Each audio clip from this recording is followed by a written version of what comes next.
Welcome to Miss Martin Muses. Welcome to Miss Martin Muses, where we muse upon what makes me laugh, makes me cry, makes me happy, makes me sad, or just really, really ticks me off. What ticks me off is that my computer messed up right when we were about to go live. But you know what? All is well. All is well. We have a fantastic group of people here today. We have a fantastic group of people here on my panel. We have, let's see, uh, an elf, a Viking, and I'm not sure, and a grave master. So let's start off with ladies first. Lady Toriel, welcome to Miss Martin Muses. Good morning. How is everybody? Oh, I'm doing great, doing great. And how about Lady Grave Master? Welcome back, welcome back. Are you ready to talk some Tolkien and some Lord of the Fellowship of the Ring? Absolutely, I'm always ready to talk Tolkien. 100%. Yeah. Thanks for having me back. Oh, hey, no problem. Thanks for having you here. And then we have the Viking himself, all the way from the north. It is Steve Kenobi. Hi. Hello there. Hello there. Well, we've got loads to talk about today. We've been talking about, in general, the Lord of the Rings, especially the book, The Fellowship of the Ring, but also all of the things surrounding the lore, Tolkien, and everything that Tolkien himself did with his great works, as well as anything that comes to mind, everything Fellowship of the Ring, everything book. And let's just do a little bit of a recap. So far, we made ourselves to book 2. Is there anything from book 1, from the very beginning all the way to the end, that anyone would like to add, expound upon, or share before we continue on with the rest of the work? Or maybe not. Okay. We finished up on Tom Bombadil, who is he is an enigma to a lot of people. And he himself was even an enigma to the people of who read the Fellowship of the Ring. And also we have the very mysterious situation that happened with Glorfindel at the end of the river. Well, we did skip the bit with their first Nazgul encounter, though. Oh, the one on the road? Yeah. Oh, okay. But I don't know. We're far ahead of that anyway now. Oh, okay. Well, was there anything in particular you wanted to share about that? It's awesome. Yes, that it is. You know my what? Gosh. What? Well, when it comes to Tolkien art, that scene is probably the most iconic one. You know, the hobbits hiding under that roots and Nazgul in the background. It seems almost every artist tends to kind of paint it the same way. So I guess that goes to show how well Tolkien described it. Yes. If everyone pictures it, kind of the same way, right? Yeah. Well, he paints in such detail. He's a man who is a rare one. He actually paints with words. Yeah, and those are the kind of writers. Yes. It is a lost. So here's the thing: there are still wordsmiths today. Like, I went and read some of the Lord of the Ring, the Game of Thrones. I read a little bit of it because there's some Martin news that dropped. But I was like, his world building is really good. Nobody can deny that. But his descriptive writing is nowhere close to Tolkien's. No, it's not Tolkien, even in a sense, almost over described stuff sometimes. Yeah, but so I would argue that, like, I love Terry Brooks. I love his work. I would say that he is closer to he is a wordsmith, not quite to the level that Tolkien is, but definitely far superior to Martin in regards to that. And when you read Tolkien's stories, you know, some people say, oh, I can like visualize it in my head. And but for me, like when I read Tolkien's stories, like I'm actually in the story. That's just how enveloping it is, if that makes sense. Yeah, I think Raymond Feist as well has that Tolkien gene when it comes to this Yeah. descriptions. Mm-hmm. Yeah. As I'm discovering right now, I'm reading his work, Magician, currently for the first time. Yeah, because I told her to, and she did Good. it. Yeah. How are you Yeah. liking it? I'm loving it. I'm loving it. I am 200 pages into it right now, and it's a page turner. The only time Mhm. I put it down is because I have to, or something comes up. Then I'm like, I got to get back to where it is. Loads of cliffhangers, loads of good writing. Mm-hmm. Yes. Yeah. And I'm doing the Salvatore, the Driz books right now. Oh, you're Yeah. in for a treat. They are so Oh, much fun. I mean, I am on the 7th book now. yeah, you I started the Nice. Cleric Quintet, didn't you? Yes.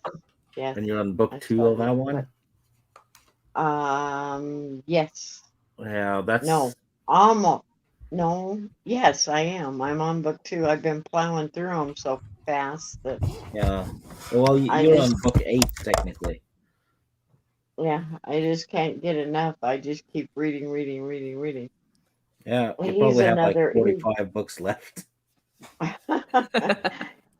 he's another one. I don't know. I think with fantasy, they have to create something. They have to create the world to Yeah. to envelop you into it, just like Tolkien does, or you won't stay with it. Yeah, absolutely. You And of course, all of these people owe such a debt to Tolkien and what the Mm-hmm. work that he did with his work. He's the godfather of them all. Yeah, well, Terry Brooks was actually inspired by Faulkner. It wasn't Tolkien in his case. He did rip off Tolkien though with the first book, and he wasn't aware that he did it because he was in his 20s when he wrote the Sword of Shannara, and the only thing he had to compare it to was the Lord of the Rings, right? Because it wasn't that much fantasy. So he said the book. Well, later on, he got accused of copying Tolkien and stuff, and he said he couldn't say that was false because he said himself the book is too close to the Lord of the Rings. Yeah. So he had the balls to admit it, though. Yeah, he didn't get all defensive and Yeah. start and calling people Nazis and stuff. No, Well, see, and there's a difference. Okay, so I think this is a prime example. When you're inspired by something or someone and you actually pay homage to them and you're respecting it, and then people point out the similarities and you're like, oh yeah, like you're absolutely correct. This does, but also in fantasy, like it would be ridiculous to say that you can't. I mean, okay, so obviously Tolkien did it, so it's not impossible to create a completely new world with completely, like, you're literally only limited by your imagination, but hallmarks of fantasy now are set in a certain time period generally, and it includes usually, magic or some variation of it, wizards, dwarves, elves, men, like some type of, you've got your mages, you got your, like, you have some type of variation of that. So I think it's impossible to not have overlap. But yeah, because it's just elves and dwarves are kind of cliche now because it's been used so much. Yeah. I But, beg your pardon. Oh, sorry. Present company accepted. Of course. No, but yeah, I think so. It's impossible to not have overlap, but that doesn't mean you can't still tell a good story. Mm-hmm. Yeah, and at the end of the day, as long as it's fun, because books are entertainment, they're supposed to entertain. If they do that, they've succeeded. Yeah, That's very true. That's like kind of like the horror genre. I mean, come on, we have our basic werewolves, vampires, witches, and then variations of. Mm-hmm. Mm-hmm. Yeah, absolutely. And that's what makes it so much fun. When we left off with our discussion of Fellowship of the Ring, we had that really badass scene where Frodo is doing his best to face down the rays. And then he sees like this blinding white figure, and then he gets saved and all that. And then we realize that it was actually Glorfindel being seen in his true form, like one of those rare moments where Tolkien pulls back the veil, or the characters pull back the veil, and we're seeing that there are powers that are going on that someone like Frodo can barely even comprehend, and he just sees it for a glimpse. I thought that scene was just I have a amazing. theory about that, though. Oh, I think it's because he had put on the ring earlier and saw the true form of the Nazgul. So I think he kind of ended up seeing the true form of the elf as well for a brief second. oh. I think it's linked. That's just a personal little theory I have, though. No, Because he was thinking about putting the ring on, didn't he? Oh, yes, he was certainly tempted. Well, Yes. And you know what? Gandalf even tells him when they're talking in Rivendell that because he had put on the ring, he was vulnerable to the Nazgul. So that makes sense. If he is vulnerable to the netherworld of the Nazgul, he would also be more vulnerable, perhaps, to the other world of the good as well. Maybe sent into the world of the supernatural. I don't know. Yeah, he sees heaven and hell, basically. Exactly. Yeah. I don't know. That's just what I've been thinking about, anyway. Yeah. I might be wrong.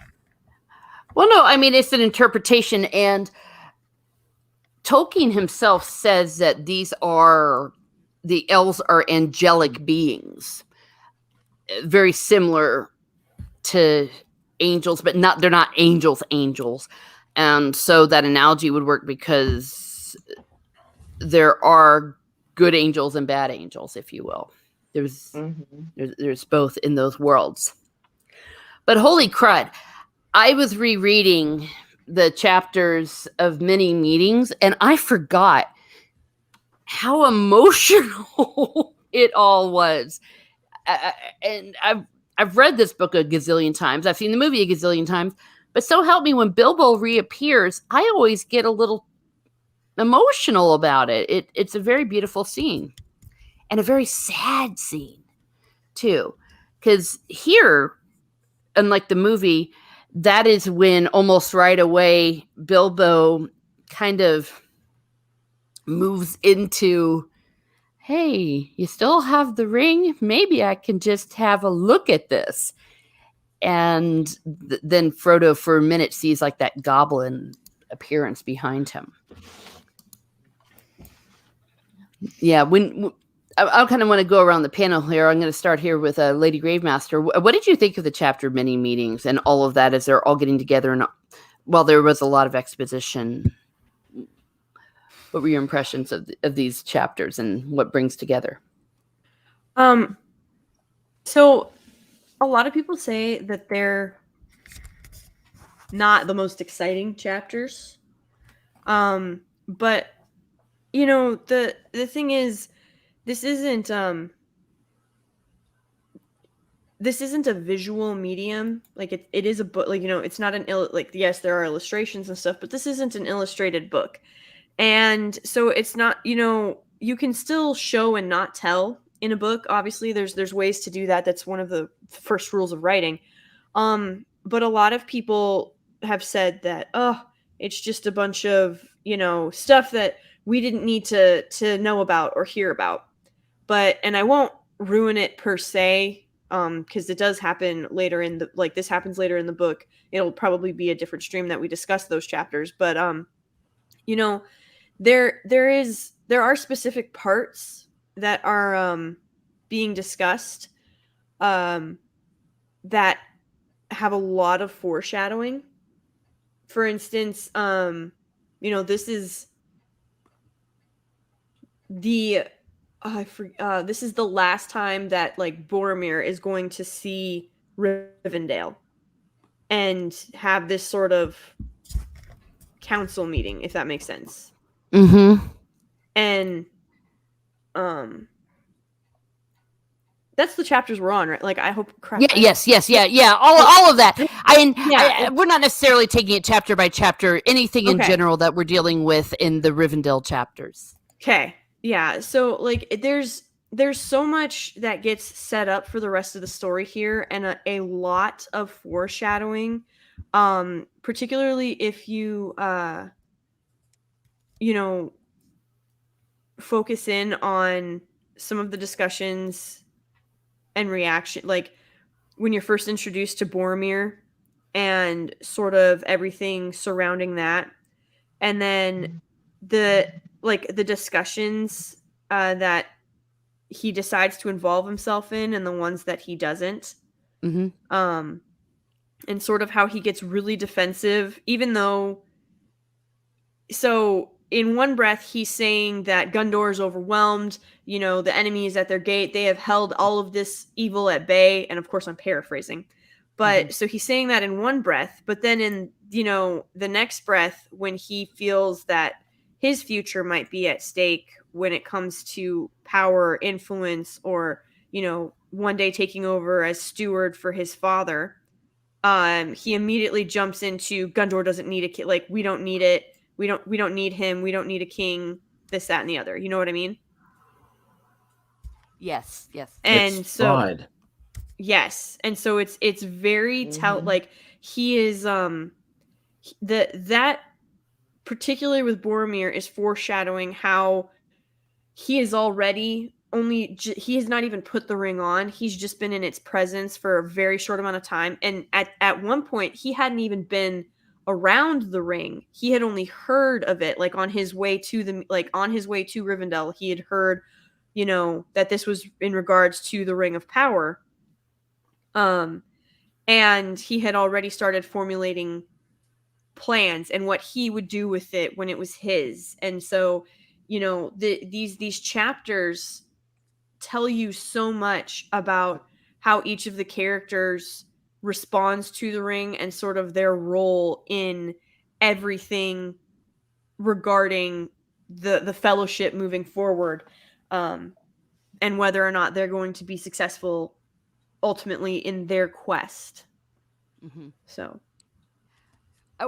yeah, and it's very poignant even because it's like also it's the beginning of his fall. As you said, he's starting to get tempted to use it for good, and for what it can do for Gondor. And it's just very telling because everybody, like, it would be unfair to say that no one else was tempted. Like even Gandalf earlier, he was like, "Do not tempt me, Frodo. Like, I would use this. I would seek to use it for good, and in so doing, it would corrupt me." So it's not that no one else was tempted. It's that he had been actively making plans for the ring before he even confirmed that that's what it was about. And, he, like, it makes me wonder if it would be at all possible for Tolkien to come back, because I wouldn't want anybody else to touch this story.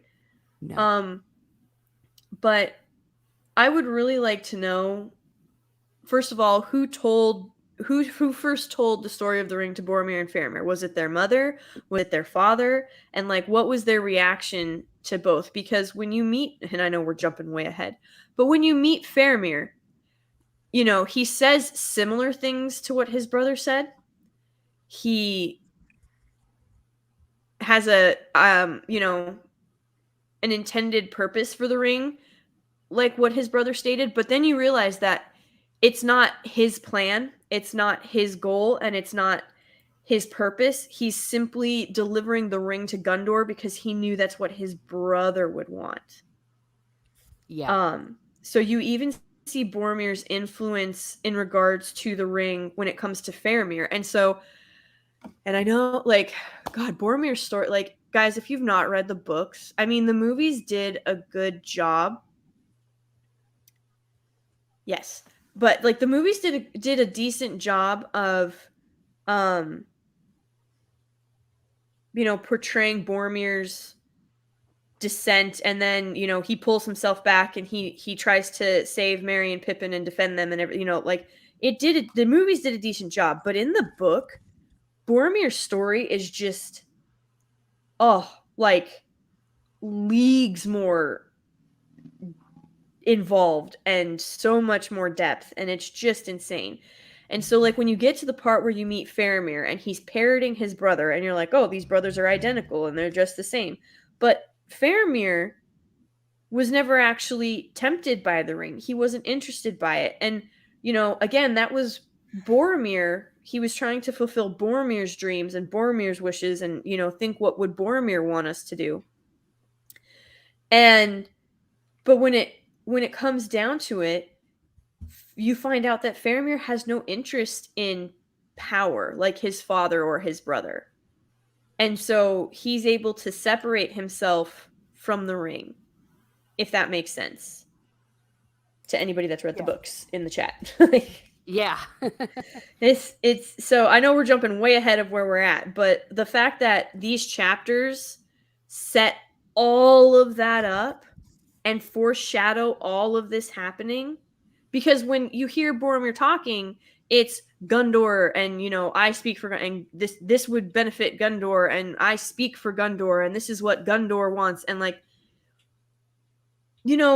that when you hear that, particularly because this is one of the most powerful men in Gondor currently, you're like, oh, okay, so this is clear, like, Gondor is clearly, a shadow of its former self and wants to rebuild and find its path back to glory. But they don't want the king to do that. They want to try and use the very thing that was responsible for the break of lineage in their kingdom, which is always I found fascinating. And, so the fact that these chapters and Boromir's words set all of the future events up and foreshadow them perfectly, it's just truly astounding and speaks even more so to Tolkien's ability to tell a story. Yeah. Well, I think it goes along with the theme of temptation. The idea that usually a temptation does not mean something that's easy. You're never tempted by a very obvious thing. But when you can be convinced that perhaps it will be for good. And another part I like about how this fleshes out Boromir, I'm looking here at the chapters, is he also was going around to the other men. He wasn't just sitting around in Gondor going, oh, me. He went over to, I'm seeing here where he went to Rohan and he saw what was going on there. So he is coming by his desperation honestly. And he's like, he actually would have made a fantastic steward. Yes. It would have been done better than his father did as an ambassador for all of these things. So you can feel his desperation. And as far as waiting for the king to do this, not unlike waiting for the king, sometimes people will be, well, if Jesus would just come back, and people are like, well, yeah, I mean, we've been waiting for him to come back for 2,000 years. And even though this guy, Aragorn, might be the one, are they really going to sit around facing this threat and say, well, maybe the king's going to show up? So you can see how they would do that. And I think that the reason why Faramir, we'll talk about the great love of my life, Faramir, and when we get to the Two Towers, is he's a little more thoughtful, he's a little more scholarly, even a little more spiritual, and perhaps as a younger brother and seeing the complicated dynamics. But it fleshes out even more what Boromir is, what he is, not just to the Fellowship, but what he's also to the world of men. And I know exactly what you're saying. I think it makes it all the more poignant. I didn't know, Lady Toriel, did you have any thoughts on the Boromir introduction here in these chapters? Well, you see how the ring corrupts, and if it's already starting, and especially with men, the race of men, and you see how fast it can do that. He's being very selfish because I think he's felt all along. Look at us. Look at how long we've protected you. Look at how long we've stayed this from happening, and he feels it's his right to have it Yes. because they've protected the borders for so long. And a lot of that, I think, maybe he's being selfish, but in another way, you can see where his perception comes from because they have always been there, they have always guarded, they have always taken care of this. And now he feels like everything's going to be jerked out from underneath him with the king. And it's like, wait a minute, this we're the ones who protected you, not him. And in that line of reasoning, you see where he's coming from to a degree. If you look at it from his standpoint, I know a lot of people think, oh, yeah, the corruption. Yes, it's a lot of self-centeredness. It's a lot of braggadocious, can we say? Because, he thinks he's the greatest and he's the best fighter and his father sent him and, he's been brought up that way. But also, there's been continual fighting and they're the ones who've been continually seeing what is happening. And so, from that point of view, I understand his thinking that we know what's best. Yeah. And I was going to say, he describes in this council the defeat at Osgiliath. Is that I was in the company that held the bridge, or other the victory, until it was cast down behind us. Sorry. 4 only other were saved by swimming, my brother, myself, and 2 others. But still we fight on, holding all the west shores of the Anduin. Okay, yeah. So that when they lost that bridge at Osgiliath, 4 only were saved by swimming. They were, and my brother, myself, and 2 others. So this is some seriously horrible losses. The brothers that they have lost, their band of brothers that they have also lost. It really paints a picture. Stiga, did you want to add anything to that? No, not really. It's all been covered. But yeah, excellent characters being introduced. One of my favorites.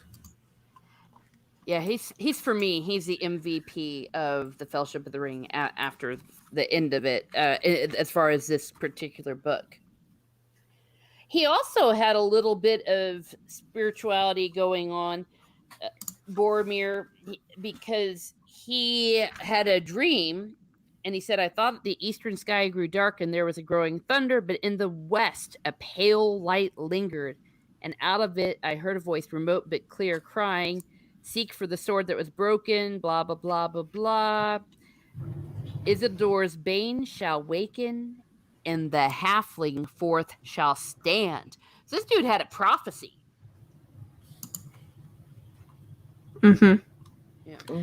Yep. It's, and I wonder, if that wasn't, again, because he is so close to Mordor, you know, I mean, like, you can throw a rock and hit the place. Yeah.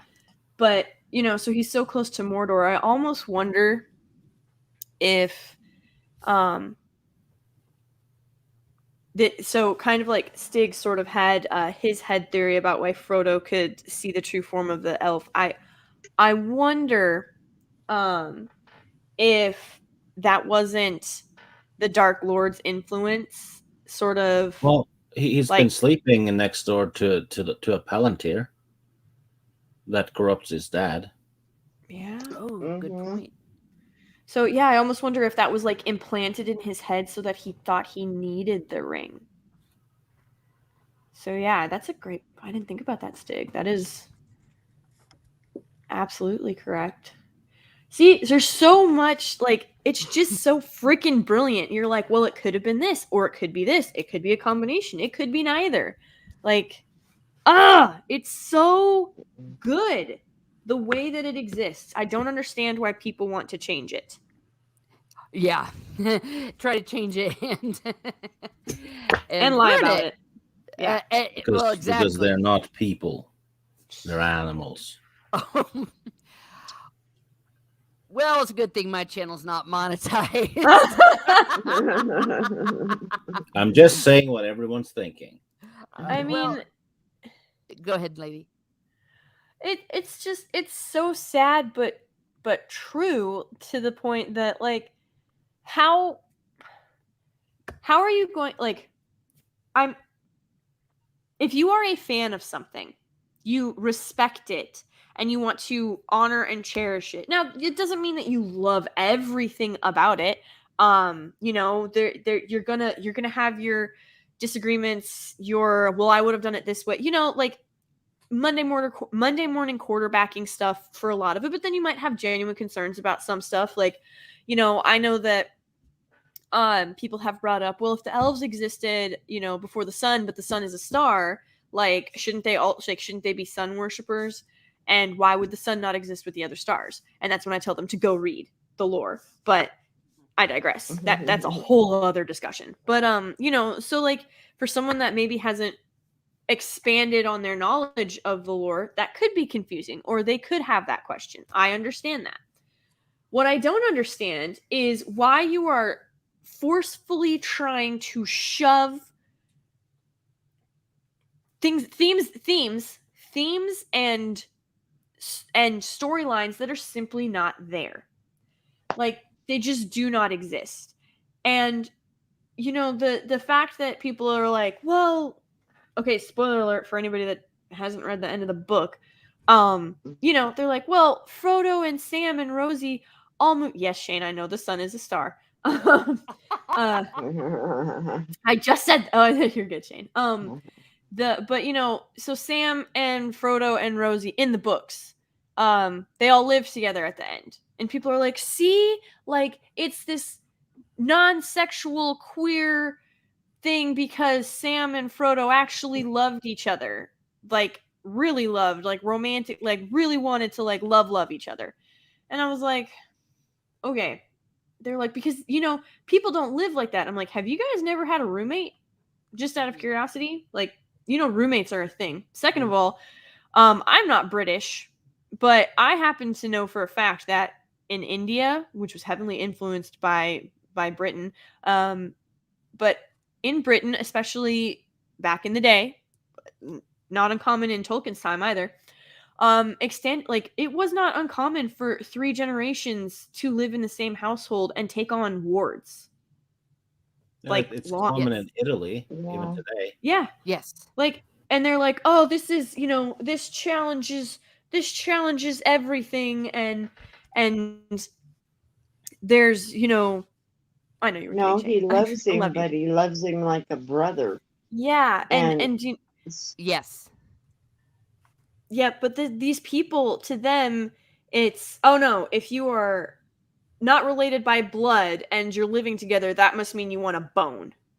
And I'm like, this is insane. Like, this is more proof that they do not understand actual culture, and like it was, like I said, in Tolkien's time, even it was not uncommon for to have 3 generations under one roof and to have non-blood related wards. I mean, especially after World War One. Do you have any idea how many orphans there were? Yes. Well, Like, you know what? Look at Downton Abbey. The servants live in the same house as the nobles. there you go. And they're Yeah. like family to each other. Sam was the gardener. Yeah. Absolutely. And you Now, know, it's, go ahead. if you look at today, Asian culture has always done that. Mm-hmm. Yeah, They Yes. always have friends. family, and they Mhm. take their family and friends in. And it happens right now. I know a lot of Asians. I work with a lot of Asians, Yeah. and they take care of people outside their family. If somebody needs something, they take care of it. If someone needs a place to stay, they take Mhm. care of it. Your family. Yeah. And Yep. they don't understand community is what's going on. They don't understand the Yeah, exactly. It's Which is you don't necessarily have to be blood to be family. Okay. Exactly. Yeah. which exactly, is yeah. ironic that the people who say community in every third sentence don't Mm. know what community is. No, they have no idea. And it's, you know, I have a couple buddies who are still stationed out in Japan, and you know, some of them have married um Japanese women particularly, and it's they talk about how, you know, he's not his one buddy in particular, they've been in Japan for 6, he's lived in Japan for 6 years. They've been married for 4, and in the 4 years of his marriage, his wife has only cooked 4 times because her grandmother is still alive. And that is a huge, like, they eat every meal with her grandmother, her mother and father, her uncle, and her like they all eat together. Hmm. Now, is that super common in like big cities? Like, no, you do have more metro, you know, just like that, you have city and you have country, but um her family is very traditional. Like, they will all get together and eat, and they will, you know, discuss their days. And he talks about how it was a huge shock for him to have that much involvement in the family every single day, um because they don't have, like, this is the thing that people don't seem to understand. They don't have nursing homes over there. There's very, like, they have, like, nurses may come to your home and help your family take care of you, but there is not a home for elderly to go to. The family takes care of you. That's right. Yeah. The people that I work with send money home Yep. still, Yeah.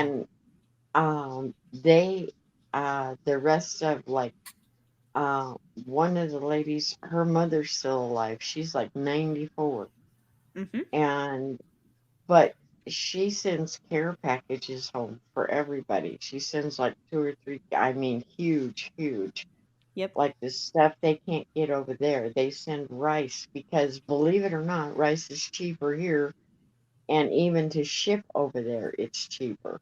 I believe Yeah. it. Well, and And Yeah. and oh, and sorry.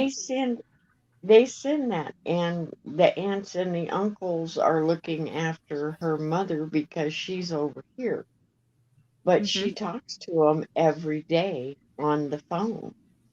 Yeah. Well, and I wanted to bring bring this kind of full circle because I found this as I was looking back over my letters of Tolkien notes, and I had actually highlighted this, written it in the book. Sorry, Stieg.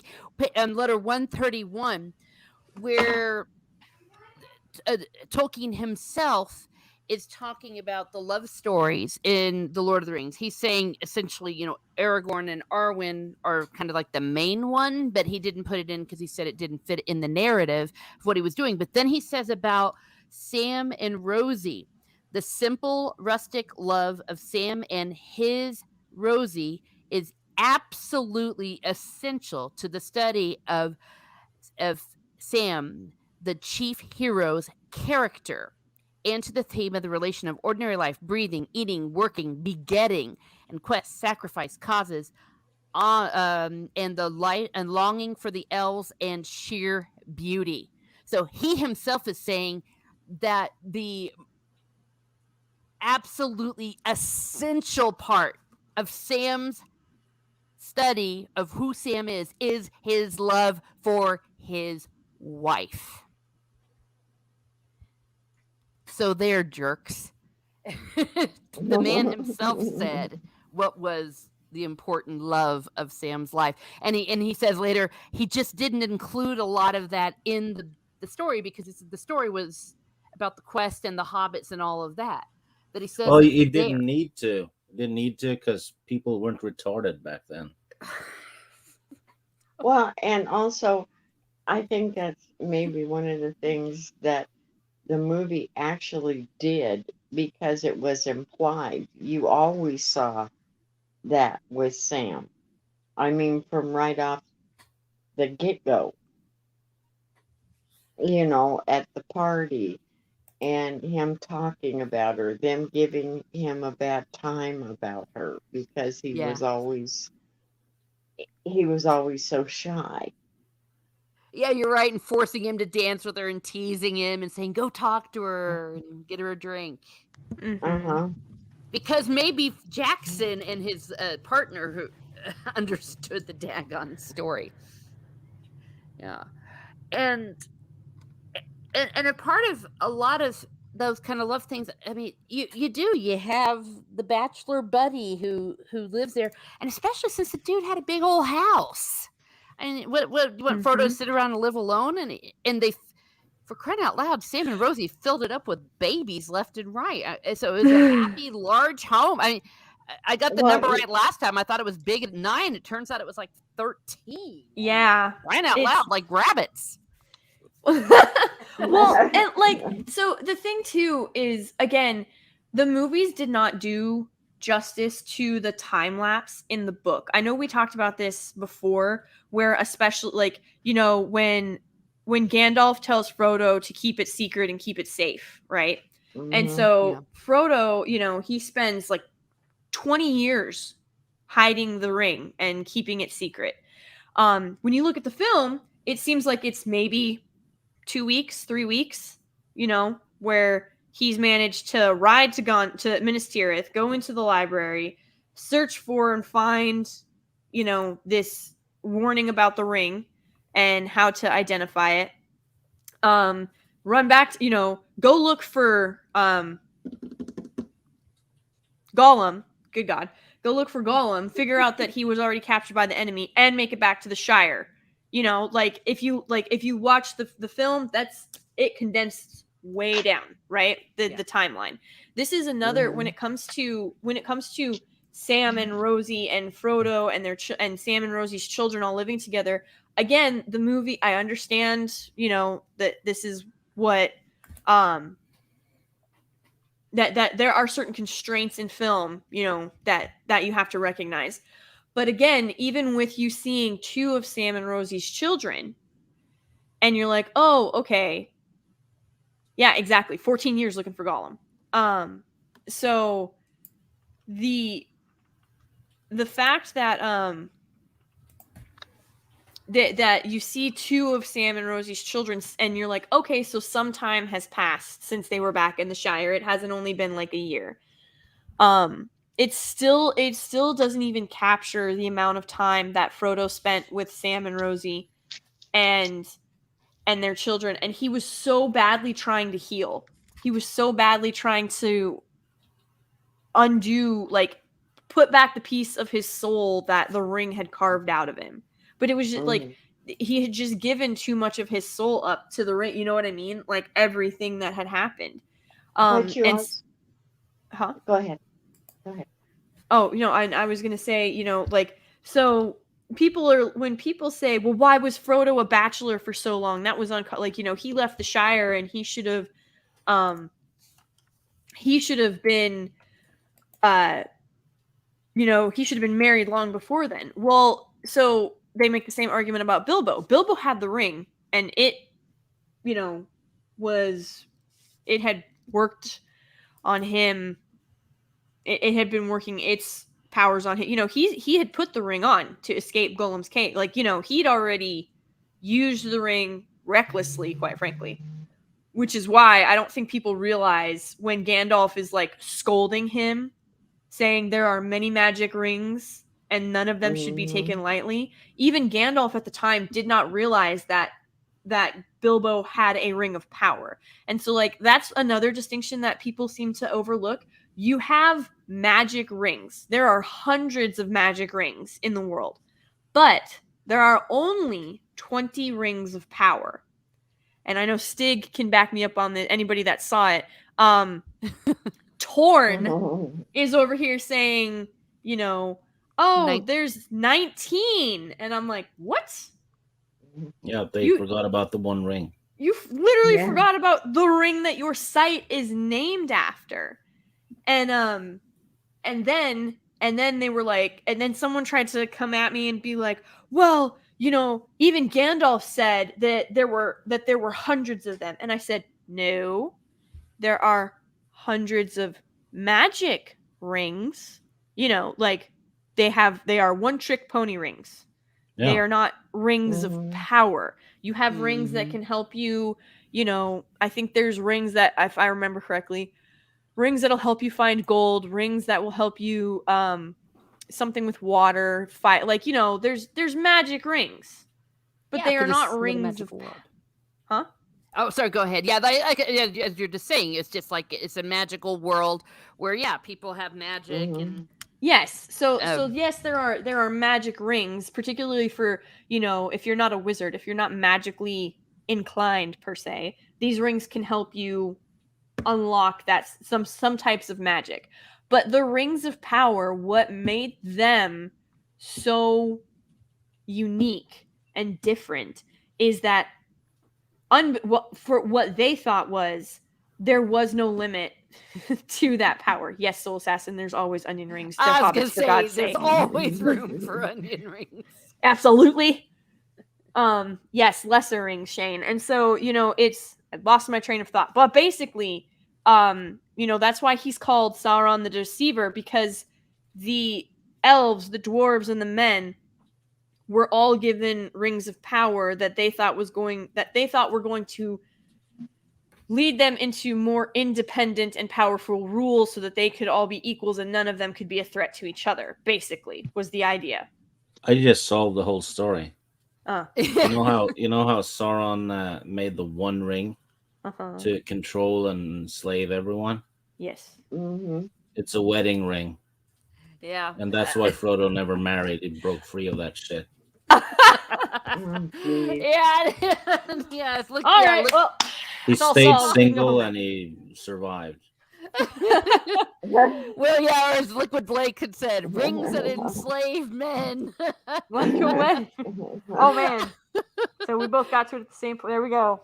Yeah, there's probably a ring that cures hair loss, says Snortopoopas, but the person who used it became cousin It. Probably. Yeah, no, so it's interesting. Yes, go your own way.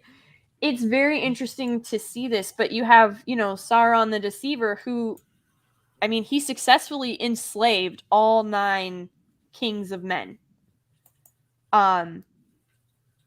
Like, if you actually go into the story and you read about the Nazgul and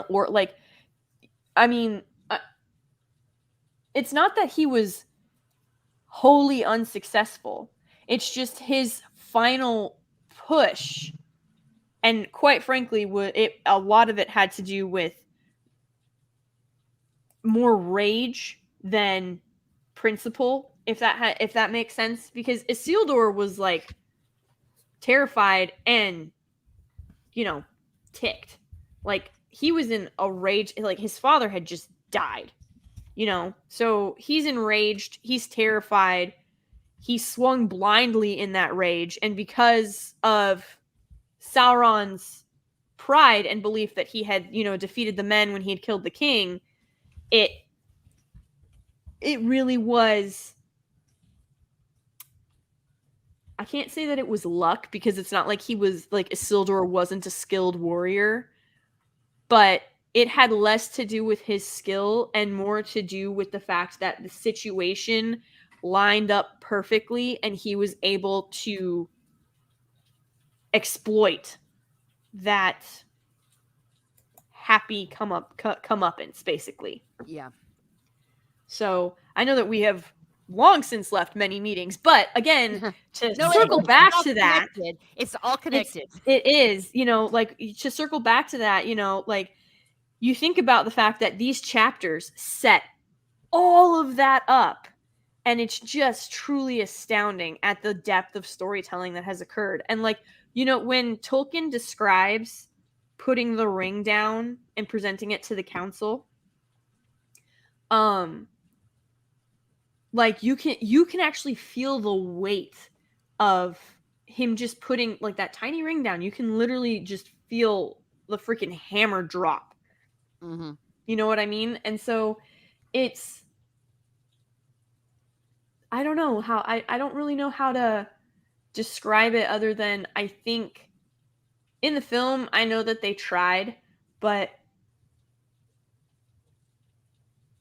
I don't know. Like, I wish there had been, like, maybe I missed it. I'll have to go back and listen. But if there had been, like, a distant rumble of thunder or something, I don't know.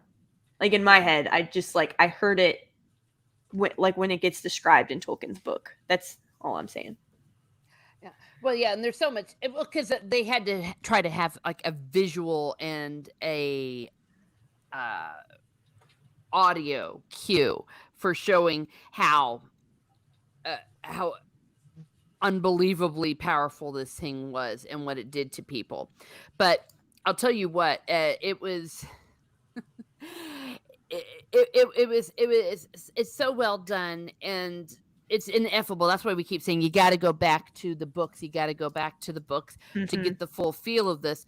And one of the other mini meetings that we had was we got to see a Gloin from the Hobbit books. Yay! Mm-hmm. Which is one of 3 dwarves from the Hobbit we get to see. I think, no, 2. Because you see the corpse of one in Moria. Yeah, I was about to say. We saw him from a certain point of view.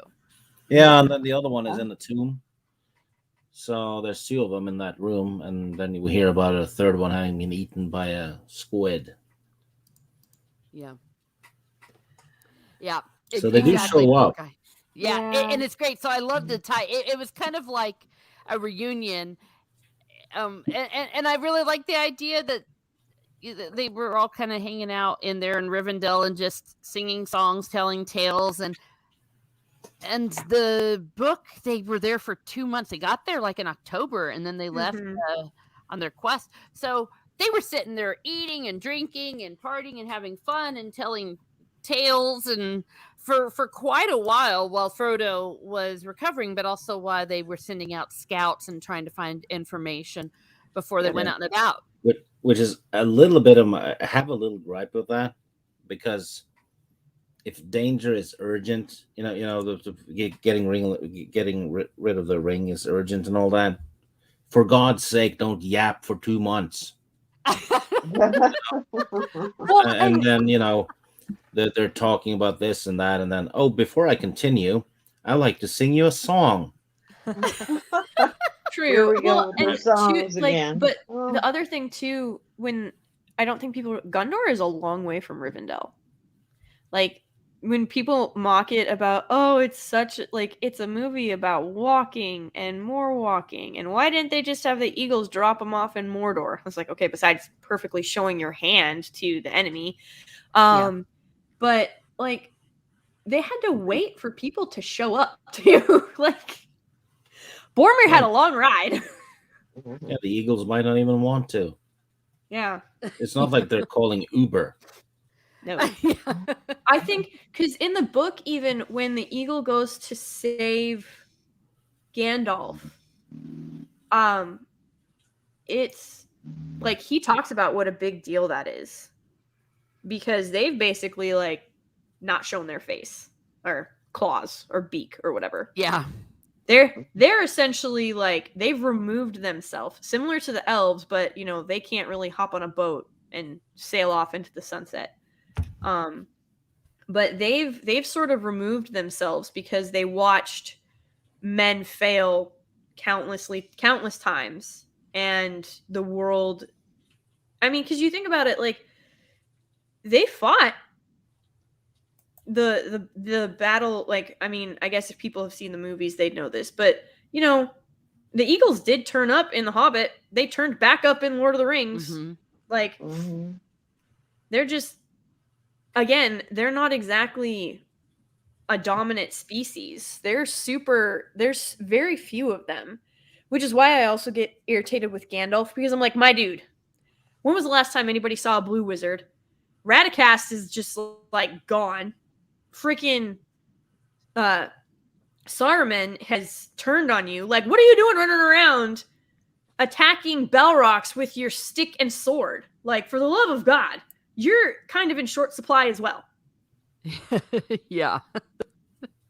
Oh, I shouldn't laugh, but I'm just thinking of them just bursting into song all the time and how frustrated, as we know, that Stieg is by it. And I almost want to concede the point, except for the fact that I believe that they really do tell a lot about the lore. And if you are bored, why not sit around and sing songs about it? Yeah, but it shouldn't take 2 months to figure out what to do with the damn ring. If they already know it can only be made in the in Mount Doom.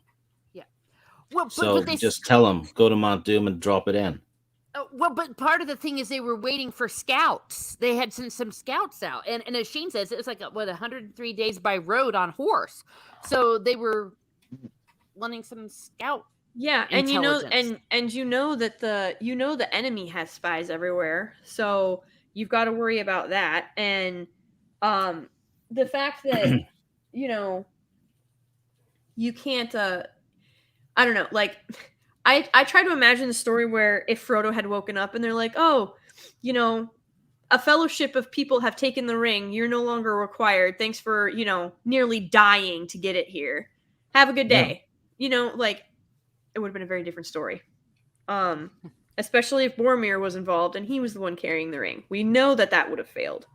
Yeah. So, well, Tolkien actually goes through a big long thing in lots of his letters of why everyone would have failed, including Gandalf and all of them, that it had to be Frodo.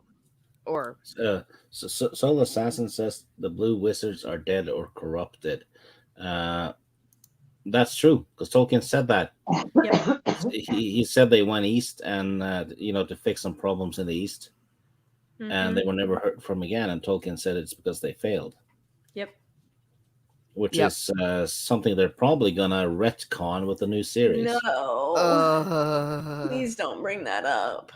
My soul aches. Like, no news coming out of the Lord of the Rings. By the way, folks, none of the news coming out of the Lord of the Rings production for Amazon is good news. Amazon Lord of the Rings is not at all going. Like,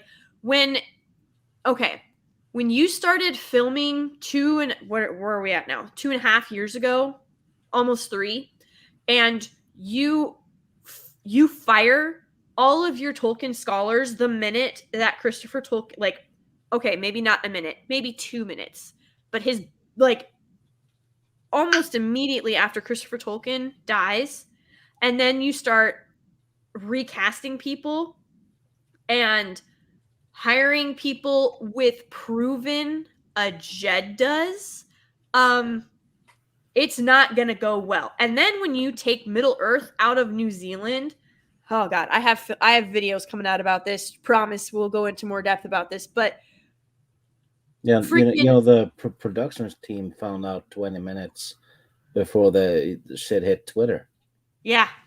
Oh Yeah, my it was gosh. it was a very Gina Carano thing that went down. Which doesn't speak highly of Amazon's delivery system, does it? Well played, Stig. Yeah, I well honest to played. God hope that this series crashes and burns and costs Amazon billions of dollars, because Yeah. that is what they deserve. Yeah, and they've already fucked up the Wheel of Time before it's even out. Oh my god, did you see, like, is that supposed to be a gate that she's in front of? Probably. I don't know. Like- Don't care. Oh, Yeah, sorry, that's even- a whole. Yeah, and aesthetically, maybe that some of these things might look good, but so did some things in The Last Jedi looked aesthetically good. That doesn't necessarily mean You ever it's seen going. Gravity? Have you ever seen the movie Gravity with Sandra Bullock and George It's Clooney? an Yeah. That hour movie- and a half of Gorgeous cinematography, boring AF, horrible story. Yeah. Like, just, it's so freaking bad. Yeah, I've seen that one before too.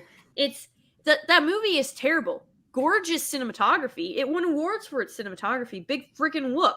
That is the equivalent of a pretty face with no brains. Like, Yeah, that's it was literally an hour what it and a is. half of I barely managed to grab this. Yeah. That's what the movie is. Barely managed to grab it. Yep. And they're like, Yeah. so when I heard, because I had watched The Martian with Matt Damon, and that's actually a really good, like, it's a, they stayed relatively, they had to change a lot from the book, because the way that, like, if you ever read the book of The Martian, you'd understand why. But the movie was excellent. It's literally like the ultimate survival movie. And so when I heard that, because Gravity had come out and I was like, I'm okay. They're like, no, it's kind of like, if you've ever seen The Martian, it's a lot like The Martian. The two are nothing alike at all. Interesting None that a whatsoever. movie named Gravity fell flat. Uh-huh. Yeah. Well, Uh, and that just goes to show, yeah, that just because something looks good doesn't make it good. Yep. Yeah, and some people are saying, Snorta Poopus, for example, is saying he feels sorry for the casual viewers whose view of Middle Earth will be influenced and corrupted by Amazon filth. Well, and that's why I want to do things like this and keep promoting the books. It's like, you got to read the books. There is no replacement whatsoever for reading the books on these things. And there you will find everything you want, and they can just take a flying leap for all I care. I don't feel sorry for the casuals at all, because they're the reason why They're the things reason. like this. Exactly. Yeah, this is what. Yeah. They're why this is happening to franchises. I mean, if they go back and look at some of the old movies that are very poignant to what's going on now, or I can see it swinging that way, maybe not to the degree that those movies did, but if you look like at Logan's Run, Soylent Green, 1984.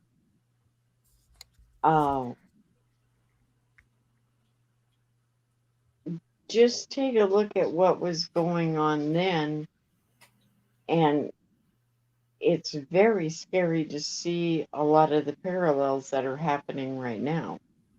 Oh, absolutely. And you have to get rid of the pop culture. And speaking of which, we know that there's one great romance, Sam and Rosie, which they are trying to retcon.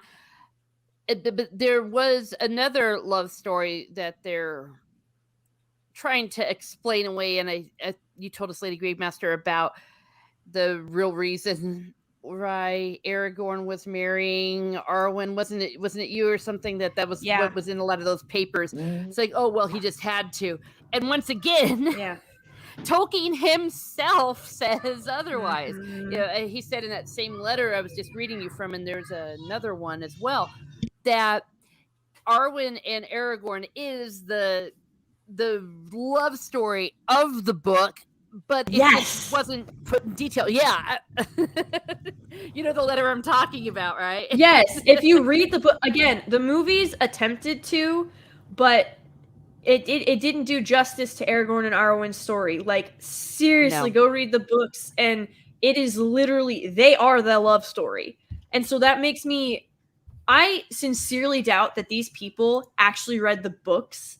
I feel like they read Cliff's Notes, and they read, but you even hear them say it, we're going to draw off of so-and-so's interpretations or paper about Lord of the Rings or about these relationships, and we're going to expand on it to explain why this is actually in Tolkien's work. Okay, so you're not actually pulling from Tolkien's work. You're pulling from someone else's bastardization of his work and then inserting your own agenda and inferring from their work what Tolkien meant when the man himself has stated such. Trust me, if Tolkien wanted any kind of non-traditional anything in his book, he would have written it. That man would have put it in there.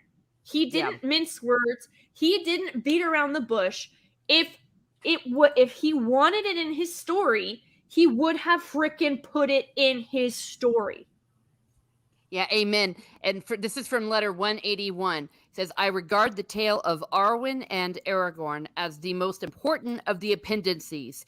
It is part of the essential story and is only placed so because it could not be worked into the main narrative without destroying its structure, which is planned to be hobbito-centric, and that is primarily a study of the sanctification of the humble. But his words, most important of the appendices because it is part of the essential story, and he only wrote it the way he did, not because he was being constrained by some things of the time. It's because he didn't see it as central to the structure of his story.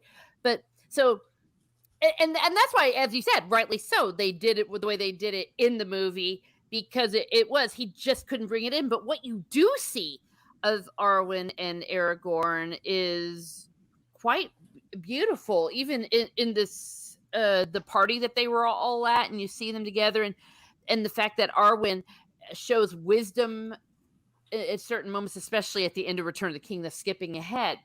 But that is the essential love story. And in these chapters is the only time we really see some interaction and some recognition of that. But the appendices were also part of his tale. He just couldn't do it in the narrative. Plus, so you also have to remember that it went on a whole lot longer than people even think about, because he's a Dunedain. Yes, and she's an elf. That too, and she's an elf. Mm-hmm. Yes, that's what I'm saying. Like the thing, like everybody's like, if you had like the movies are perfect. I mean, they are fantastic for what they are, but like perfect, I would sort of argue against, because like I said, it comes down to me with the expression of time.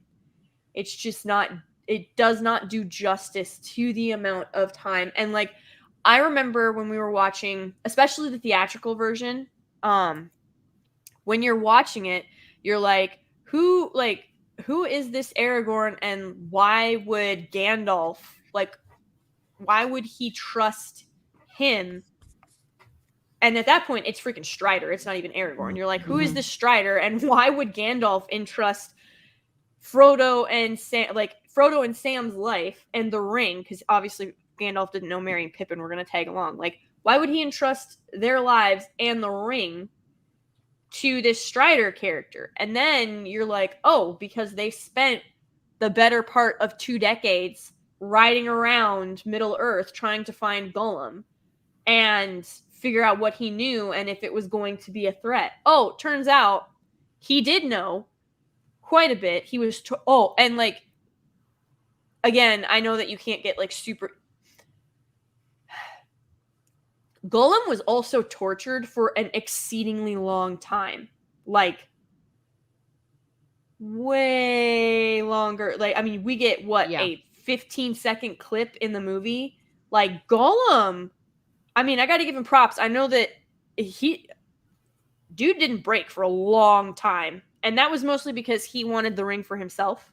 Yeah. It wasn't out of, loyalty or concern for Bilbo or the Shire or anything like that. But the fact that they did finally break him, and at that point, see, here's the thing too. Gollum gets underestimated so much. Like, that is the story of Gollum, is he is the villain that everybody underestimates. I mean, his friend never thought that Smeagol was gonna choke him to death for the ring and drown him and, ditch his body. Like, yeah. that never crossed their mind. Bilbo, it never entered Bilbo's mind that Gollum would be able to ensnare him or overpower him or anything like that. You know what I mean? Yeah. And then it come to find out that, he's actually like terrifyingly strong and evil. And then, he wandered Middle Earth. Gollum does squats. True. But he's well, she has a lot to say. She agrees with you. She does agree with me. I'm sorry. Yeah. Well, and speaking of which, I mean, circling back full circle in a full circle-ish kind of a way, when this is all in many meetings. Sorry, not many meetings. The Council of Elrond part. They go back and they tell all this. Like, this is what was happening during this. So this chapter, I mean, it goes on and on and on and on, but it has a wealth of information, like Lady Gravemaster was just saying. And he's a selfish SOB. Yeah, the only thing he cares about is the ring. Yes, he is selfish, and that is the only thing he cares about. And yes, he is a ring addict. If you listen to Gary, I forget what live stream, it was a nooner, but Gary talks about how, for not being an addict himself, Tolkien nailed being an addict in regards to Gollum's character. And, I know we actually discussed how I somewhat disagree with that, but it's fun. Like, that's different applicability for different readers, right? But so again, that if you really want to get a sense of time with everything that's happening with the ring, really you need to go read the books, because so much time actually passed, and the films make it feel like it's maybe a year at most, and there's actually an insane amount of stuff that has happened. I do have to bounce. I am so sorry. I've had so much fun talking with you guys. But I do have to take my leave. Okay. I'm so glad that you were able to make the stream again. And can you share with the audience any upcoming material you're going to be having? Yes. Well, thank you. Well, first of all, thank you for having me back on. It's always a pleasure. Chat, you were fantastic. Love you all. Stig, Lady Tariel, it was fabulous. Miss Martin, it's always wonderful to chat with you. I have got several videos in the can on my YouTube channel. It's Lady Gravemaster is my YouTube channel. At least 3 of them should drop this week, but I'm hoping to drop all 5. We'll see.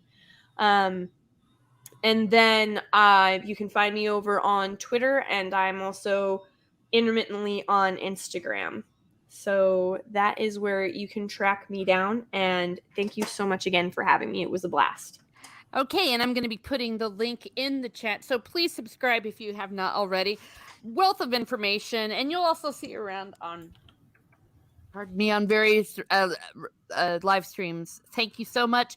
Have a great rest of the day, and I'll see you next time. Yes, absolutely. Bye, everyone. Okay, goodbye. Bye. Yeah. Well, since we do have an elf here, somebody comes from the wood elves in these chapters and makes his appearance. Well, your man, Lady Torhale, we get to see him. Tell us a little bit about your true love. Oh, Legolas? Yes. Yeah, that's interesting how they did that. Um, he's interesting because I know the Hobbit kind of did that, and if you see the extended cuts, it will say, he tells his father tells him to look for a ranger named Strider, and he says, you know, to know his true name, you will have to get that from him himself. Yeah. So he actually did send him in the right direction. But I think with what has happened, it opened Legolas's eyes up to being more in the world than out of the world. Hmm. Oh, that's cool. Actually, I didn't think about it like that. Well, and I'm I'm not as into Legolas the way some people are. But they have a long history as well, and he's kind of becomes the representative of the elves, and his name actually means green leaf. Mm-hmm. Let me see. I'm looking some stuff up in I here think by. his surname is Greenleaf. Greenleaf. It's Legolas Yeah, Greenleaf.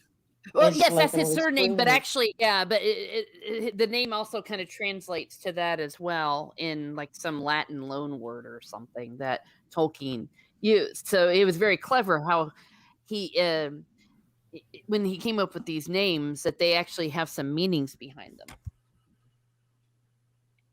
I thought it was cool. But yeah, that's his actual name, and well, in these chapters we don't see too much about them, but about Legolas and what's going to become of the great friendship with with Gimli. But I love the dinner that happens when they're all together, and Frodo is. We're kind of seeing it through Frodo's eyes. Well, And this yeah, and if you, not to go back to that, but what another thing that I thought of when you said, everybody's like, Sam, Rosie, and Frodo in the same house. If you realize Frodo lived with Bilbo, and it's it's normal that he would want someone to be in the house because he's used to having someone in the house, not yes, wandering around alone. He's and if you take it a step further, um, he's actually never been alone. yeah. Well, in the whole concept, like we were saying before as well, in the until the modern age, people just generally didn't live alone because one thing you'd like die. You had to have someone to bring in the firewood, someone to cook, someone to kill the dinosaurs, or I guess, or whatever man great beast they had out there. Yeah. Well, and I also like that this is the first time that we see them all start. The races are starting to mingle. Like up until this point, you'd see Frodo with, men, or Frodo and them with meeting some elves, but here they're like just all. Together. Yeah. Yeah, they're all together for the first time, and I think it's building up, and we're building to what will not just be the Fellowship of the Ring, but almost the trope that every fantasy thing in Dungeons and Dragons or book has had, that there you always have to have an elf, a dwarf, a man, a wizard. They go into a bar, and then that's the start of a joke. I don't know, but Yeah. it's yeah. Okay. That's Oh, that's true. That's yeah, true. That's very true. And they're bringing their own unique styles and their own unique tales with them. yeah. And plus, it gives them a chance and they're also bringing their preconceived ideas of each race with them.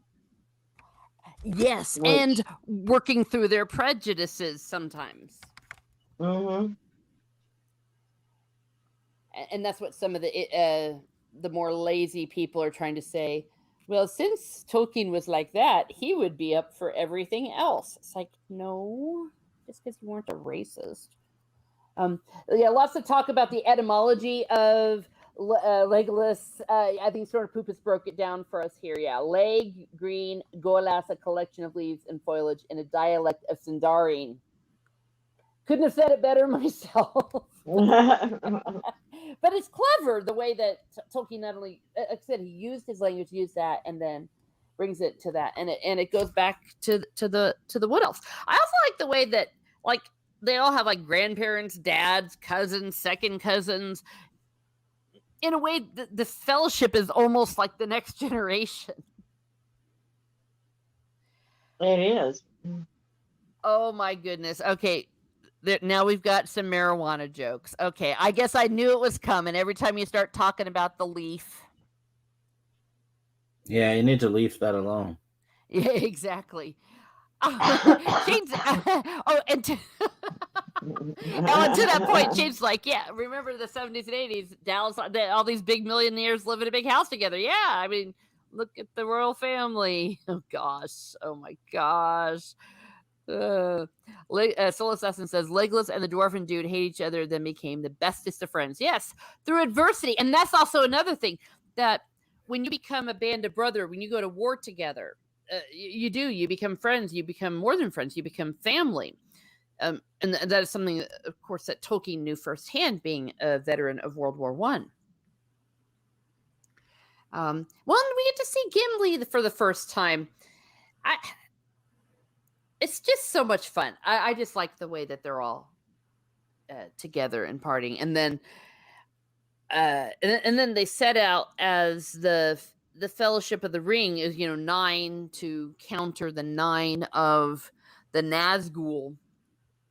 But eventually, Aragorn wasn't intended to go all the way with the guys. He was going to be heading over to Gondor. So it correct me if I'm wrong. I'm looking through my stuff here. I don't really think that there was a lot of enmity between Aragorn and Boromir the way it was shown in the movie. No, it's different in the book. Yeah, that's what I thought, because they were actually going to travel together and be like, yeah, man, I'm going to be heading over to, Minas Tirith and all that. We're cool. Another little band of brothers. Well, I think that the next time we all get together, we're probably going to go into the mines. We're going to go into the depths of hell and meet the Balrog. And is there anything else that we want to discuss to wrap this up? I don't know, Toriel or Well, there's a bunch of chapters before the Moria, though. Oh yeah, I mean, leading into that, yeah. But before we set off on the journey and send them on their way, anything with the mini meetings or with the Council of Elrond that you particularly would want to address that we haven't already? They mentioned Radagast. He's kind of a character that's off screen in the book. Yes, but he's done something important. But yeah, I thought they ruined that character in the Hobbit movie. Oh, that was not Radagast in the Hobbit movie. No, I mean, come on, bird shit in the hair and all that. Come on. That was disgusting. Yeah. Good actor though, Sylvester McCoy. Yeah. Tremendous actor. Yeah. Oh yeah. What do you want to tell us? Oh gosh, yes. Well, what do you want to tell us about Radagast there, Steve? Oh, nothing. I was just mentioning him. Oh, okay. Yeah. Yeah.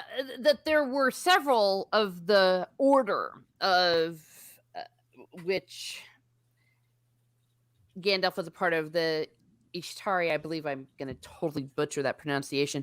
And it was very similar to almost like order of monks. They had different colors on their quote unquote habits.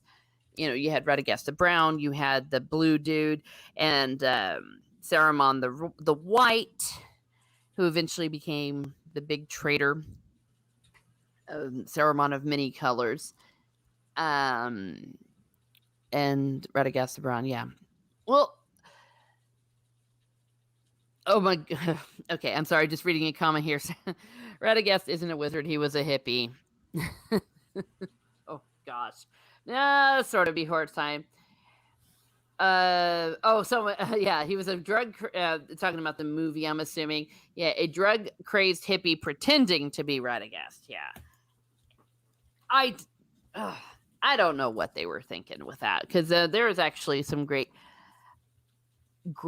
potential within, and as you said, played by a great actor. Just a waste of time. Well, do you want to delve into Saruman? We haven't yet talked about his great betrayal. Besides the fact that he sucks.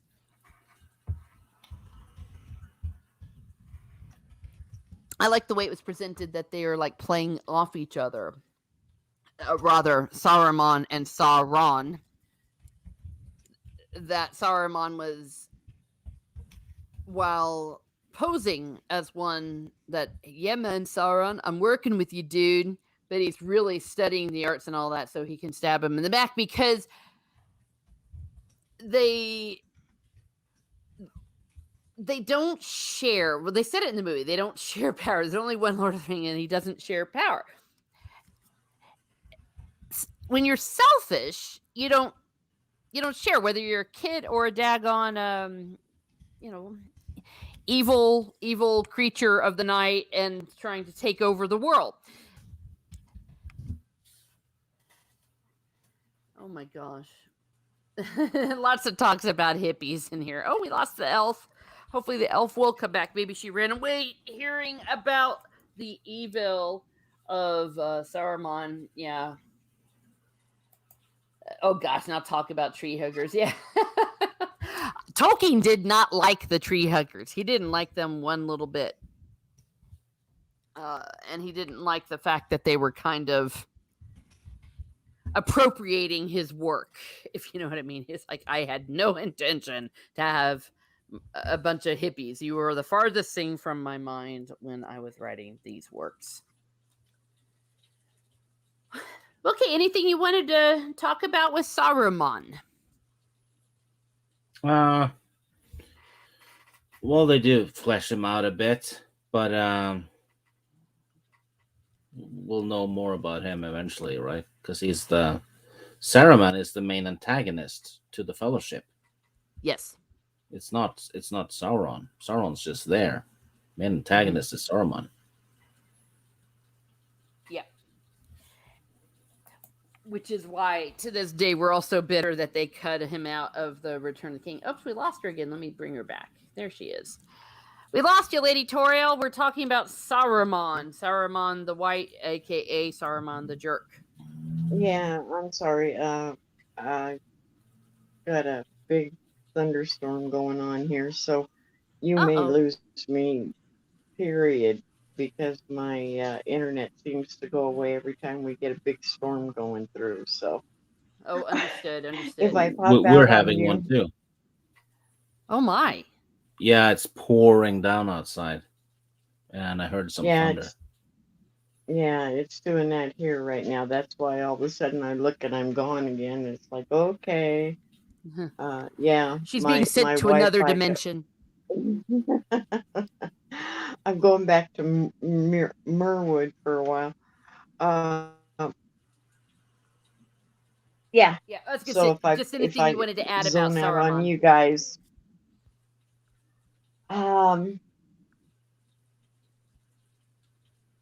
He's a pain in the butt. He's a double agent. That's the way I look at him.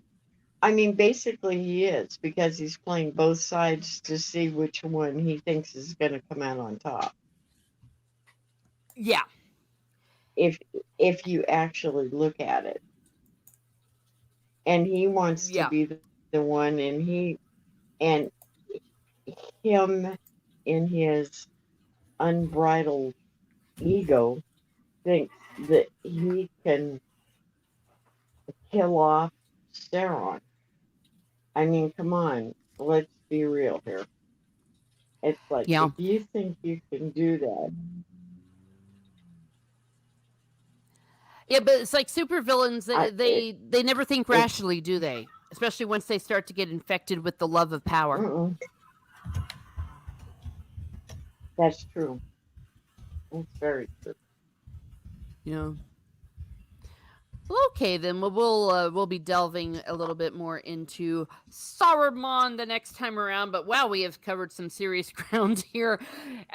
And just for context, for those that might be listening or not following along with the book, we have only today what we were covering was essentially two chapters of this book, and of course, a lot of references to the letters. If you are a fan of Tolkien and the Lord of the Rings, and if you do not have a hard copy of the letters, do so now. Get yourself a hard copy. And the reason I say hard copy is we know that digital evidence for things tend to disappear, don't they? So get yourself a hard copy of this and see what he himself had to say. And some of what is compiled is also some notes and opinions from his son Christopher Tolkien, assisting the editor. All right. Well, as we go ahead and get ready to go. I'm sorry, you guys are killing me in the chat. You are absolutely killing me. A lot of talk about hippies, and Thor must be PO'd about Natalie Portman, etc. Get your hiking boots on. We are off to Moria, the Mines of Moria. Yes, we are. And as Cheek said, that we have many, many journeys to do so in the midst of it. Please stay tuned to Miss Martin Muses for anything that is going to be upcoming. I will be moving around the country unless Sauron comes and restricts all our movements again. But I will be putting things out on Twitter and the like when we will be continuing this. And as always, I like to muse here on my channel.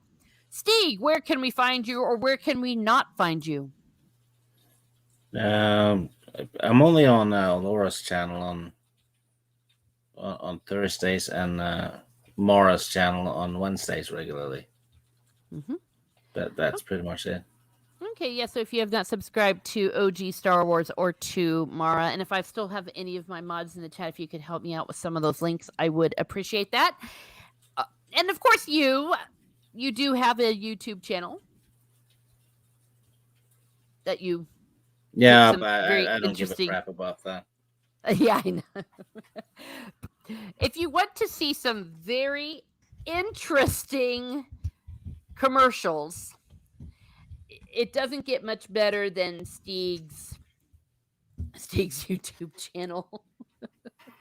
And definitely do not watch them at work.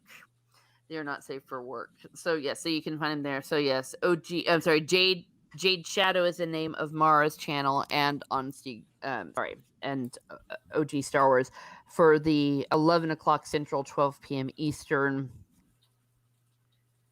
coffee chats, which is always loads of fun. And you can trigger Stieg by talking about what kind of flavors are in your coffee. Oh, I'm hoping to get the lady back in if the thunder will allow. But this is a good question.